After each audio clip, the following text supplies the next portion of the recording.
You know, I went to this first concert of mine, this first Klezmer concert when I was 13 years old, and it was actually fairly avant-garde Klezmer music. It was part of a jazz festival in New York City, Lower East Side. And it spoke to me. It spoke to me like the first time I heard jazz, like the first time I heard Beethoven, like the first time I heard, you know, Rolling Stones or something like that. You know, something really fresh and special and unique. You know, so like any other music, it has its vocabulary, it has its sound, it has the things that it does differently from other types of music.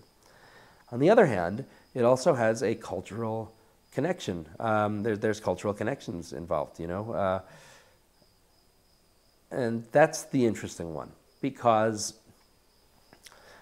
there's always the question is, does it speak more to me than it can speak to someone else because I grew up with the sounds of my grandparents and great-grandparents, you know, speaking Yiddish? Does it speak to me more because my father listened to Mickey Katz when I was a kid?